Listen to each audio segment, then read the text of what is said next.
Olá, muito bom dia para quem é do dia, boa tarde para quem é da tarde, boa noite para quem é da noite. Eu sou o Fábio Nasa, apresentador da série Apometria Porque Sim, Apometria Porque Não e da série Apometria Estudo de Casos. Voltamos com mais um case de sucesso em sucesso junto à tratativa apométrica. Case de hoje intitulado Magos Negros, Amor e Ódio. Muito bem, voltamos com mais um case de sucesso ou insucesso junto à tratativa apométrica. Case de hoje intitulado Magos Negros, Amor e Ódio.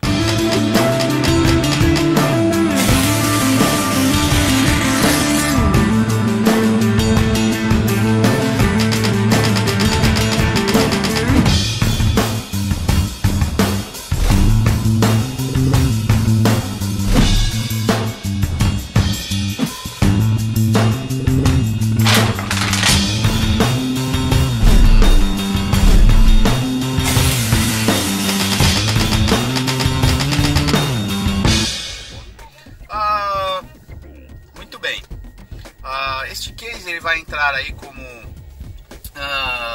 dentro dos nossos episódios chamados Aconteceu na Apometria, na verdade, tá? Não vou contabilizar como um case, então é um case extracurricular, como um bônus, um conteúdo bônus aí, de um case bastante interessante que ocorreu em 2018. Estou temporalizando ele em 2018, ao final agora de 2018, porque o case entrará por volta agora do início de 2019. Um presente para vocês.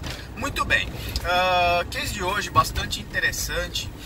Primeiramente, vamos falar do fascínio que se tem sobre essa temática de algumas pessoas, Magos Negros.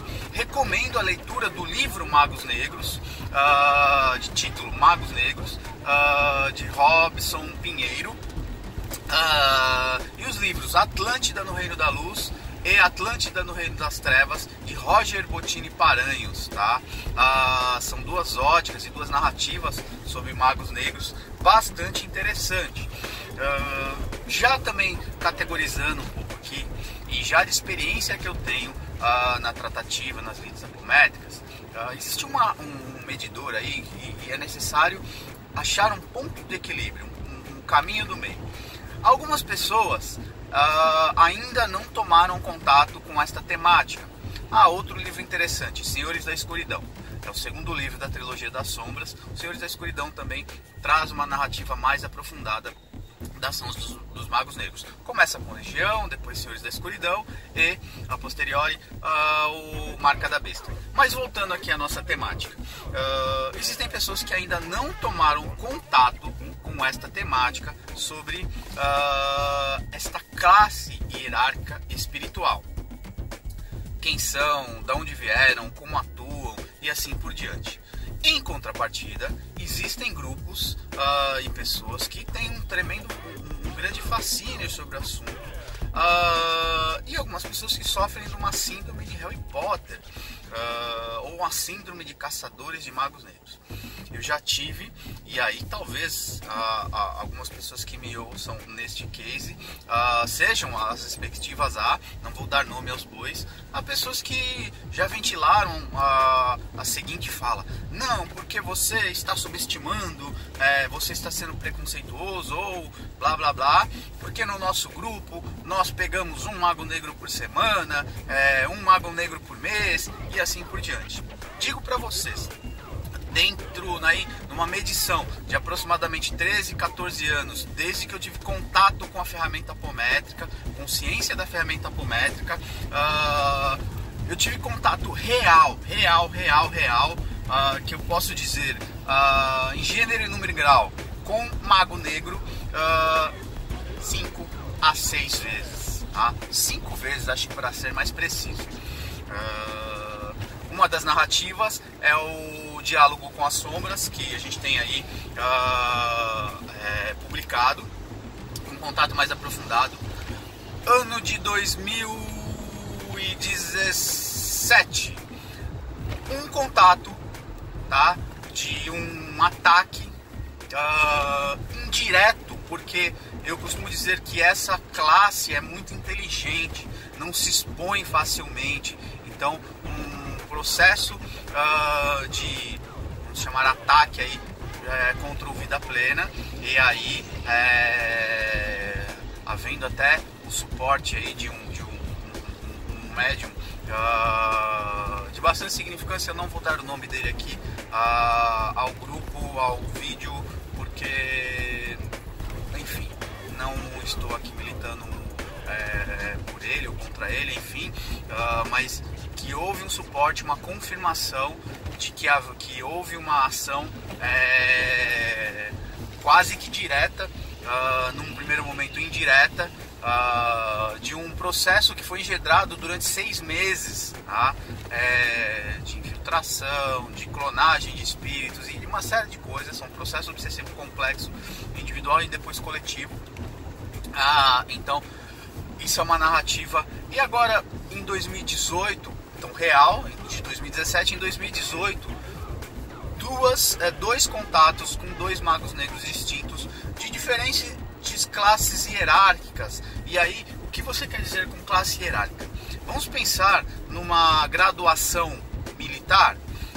Nós teríamos aí, por exemplo, primeiro tenente, segundo tenente, terceiro tenente, e aí assim sucessivamente outras graduações. Primeiro general, segundo general, digamos que nós tivéssemos essas subdivisões nas classes generais, tenentes, coronéis e assim por diante, tá?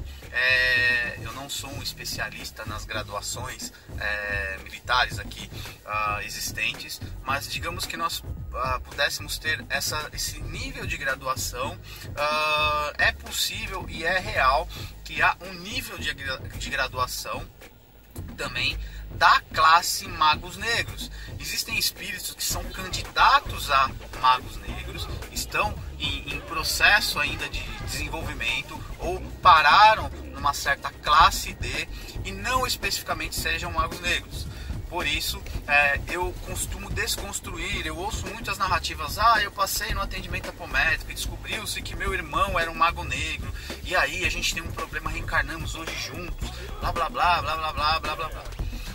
O mesmo, não acredito, eu não estou desmerecendo a narrativa dessa pessoa, mas que esta pessoa, este espírito, ou este encarnado, seja literalmente um mago negro, tá? Talvez um bruxo, um feiticeiro, um espírito com uma força mental, um desenvolvimento, conhecimento de magia, de mentalismo, de magia mental muito forte, mas não especificamente um mago negro. Existe uma questão egóica aí também, de médiuns que tomam contato com esse contexto, que se acham capacitados a, dentro das 2 narrativas que nós tivemos de ação e contato e uma assinatura real de um mago negro presente no grupo de trabalho, estes nem estavam presentes de forma direta, estavam com uma projeção mental ao grupo e se manifestaram com autorização da defesa do grupo e tudo mais, para efeito de aprendizado de ambas as partes, trazendo recados muitas vezes, ou trazendo falas muito elucidativas e educativas, mesmo desafiando, mesmo enfim, trazendo aí um tom muito educado, polido, mas um tom de: olha, vocês não estão à minha altura ainda, então não vou bater de frente com vocês, vim aqui entender o contexto de vocês, blá blá blá. E aí, então, essa narrativa identifica-se que é um mago negro, tem um entendimento mas em momento algum o grupo tentou capturar, aprisionar, tentou convencê-lo, doutriná-lo ouvimos, entrou pela porta da frente, saiu pela porta da frente de forma respeitosa. Costumo dizer que admiro muito essa classe, por N motivos, por reconhecer que ainda sou um serzinho que tem um pezinho mais no buraco do tatu do que na luz, estou em direção à luz, e por outros fatores, a determinação, o modus operandi, a estratégia e outros fatores que colocam esses seres numa classe aí, de certa forma, bastante admirável. Muito bem, então vamos aqui à nossa narrativa desse último contato que nós tivemos num grupo de estudos, um grupo dentro de um... Esse ano eu tenho dado aula, né, em várias egrégoras, e numa das egrégoras, admirável por ter se apresentado num grupo de estudos, temos aí uma consulente que passa ao grupo. Eu vou tentar, tentar aqui trazer o case, algumas questões da consulente aluna. Eu digo consulente aluna porque todo aluno durante o curso passa em atendimento. Então, neste momento, ela passou a ser consulente. Mas uma aluna que foi uma das responsáveis por me levar para esta cidade, para me colocar diante da egrégora a qual eu estou ou estava, vai depender da temporalidade que você assistir esse vídeo, dando aula, e num efeito meio que surpresa, num determinado dia de aula, aponto esta pessoa, porque durante o curso também os atendimentos eles são aleatórios, não há um pré-agendamento, conforme a temática, conforme é sinalizado espiritualmente, fulano, hoje você vai ser atendido. Costumo brincar em aula que não adianta fazer aquela carinha de gatinho do Shrek. Atende eu, levanto o dedinho que eu não estou bem hoje. Não sou eu que decido numa primeira instância em aula. Eu espero intuitivamente vir a sinalização de quem vai ser atendido, porque há um preparo do plano extrafísico. Muitas vezes o atendimento ele está alinhado com a temática que está sendo abordada em aula e tudo mais. E aí eu convido, todos passam em atendimento, mas não necessariamente numa ordem sequencial, cronológica e assim por diante. E neste dia, já acho que é o terceiro atendimento do dia, ou segundo, se não me falha em memória, aponto para essa pessoa, estava também orientando um operador de mesa, um grupo de operadores, falou, olha, pergunte para tal pessoa se essa pessoa quer ser atendida. Se a pessoa num primeiro momento ela titubeia, não sei, pode ser, eu falo, insista no pedido. Um dos médiuns pergunta se a sensação de densidade da mesa, do campo daquele dia, o porquê daquela sensação, e pós a saída de um primeiro atendimento, uma sensação de mal-estar, se era natural ou não. Eu digo, olha, enquanto a frequência estiver aberta, e principalmente porque nós teremos mais 1 ou 2 atendimentos, você pode já estar entrando no campo do próximo atendimento. Então guarde essa informação contigo. Um outro médium sinalizando, dizendo, olha, vejo aqui uma sombra específica, não sei identificar o que é, um ser muito grande, altivo, não me passa uma sensação nem de boa nem ruim, mas está aqui. Um médium clarevidente do grupo, eu falo, guarde essa informação, e por enquanto vamos apenas lidar com a informação. Bastante interessante que eu não neguei nenhuma das informações, todas as informações pareciam importantes e pertinentes, mas demos andamento então ao operador insistir ou não na participação da aluna consulente. Eis que então, ainda que titubeando, esta dá um sim. Eu falo, então vou brincar de médium hoje, me coloco como médium do grupo e falo, estarei dando orientação à operação da mesa, mas estarei como médium também. Então abrimos a frequência da aluna consulente, localizamos um bolsão, uma espécie de um calabouço, com muitos espíritos aprisionados a partir da instância de abertura de frequência dessa médium aluna. Costumo dizer que a grande maioria, quase que a sua totalidade dos alunos que chegam, pelo menos as egrégoras a qual eu tenho dado aula, tem um pezinho no buraco do tatu, tem um compromisso aí com as sombras, com as trevas, que foi firmado no momento passado, ou foi resgatado em algum momento, ou militou ou foi aprisionado por blá blá blá. Recomendo que leiam Os Dragões para entender texto e contexto disso. narrativa que eu já trouxe em alguns cases aqui, cerca de 70 milhões de espíritos que foram resgatados a partir de um planejamento que começou em 1900 aproximadamente, até 1920, uma incursão em algumas regiões do astral, abissais, foram recolhidas, servindo aprisionadas por forças opositoras crísticas, preparadas para reencarnar a partir de 1960, 70, numa leva muito grande de 70 adiante, com o compromisso da mediunidade na egrégora brasileira. Grande parte dos médiuns com características médiuns volitadores, médiuns de transporte, foram feiticeiros, magos, bruxos, servidores das trevas, estrategistas, cientistas das trevas e tantos outros, dentro de uma classe hierárquica bastante ampla e complexa. Muito bem. E aí, voltando então, eis que percebemos que havia muitos espíritos presos neste calabouço e uma irradiação na mão esquerda da médium consolente, e um dos médiuns clarividentes sinaliza: olhe e peça que ela entregue a chave para que possamos entrar no calabouço e liberar os espíritos.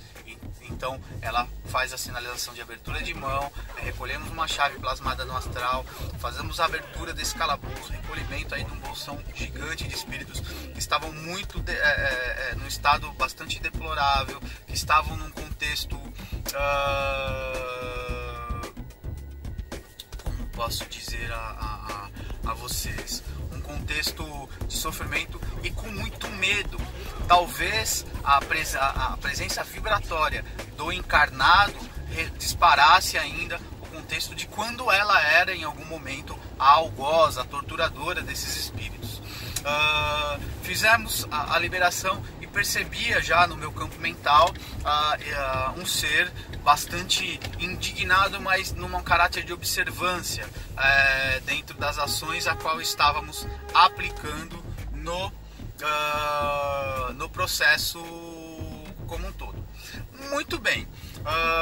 Bastante interessante então dentro desse processo a libertação desses espíritos, a tratativa com plasmar roupa, banho, água, um processo de acolhimento inicial, muitos adormecidos encaminhados, outros em condição de serem encaminhados sem adormecimento e tudo mais, e aí uma equipe se colocou a postos.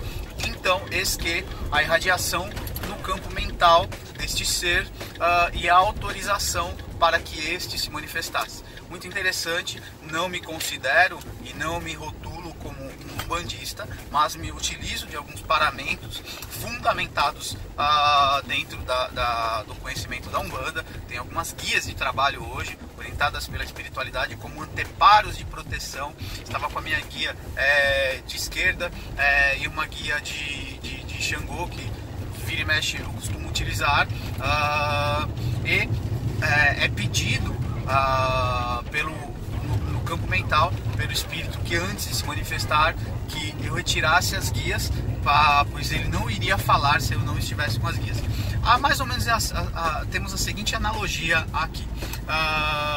Imagine um negociador da polícia indo conversar com um espírito, com um ser, né, encarnado neste caso, né, um bandido, com esse rótulo, né? Mas enfim, só para a gente conseguir contextualizar aqui. E eles dizem o seguinte: eu só converso com esse policial se ele vier desarmado e ele tirar o colete e vier limpo, de cara limpa. E aí o policial avalia as condições dele, na condição de negociador, ele tira todos os paramentos dele e aceita as condições para poder manter o contato. Eis então que aceito as condições, confiante da minha guarida espiritual, e me coloco à disposição para a manifestação dele. Eis então que temos a seguinte narrativa. No próximo bloco, ok?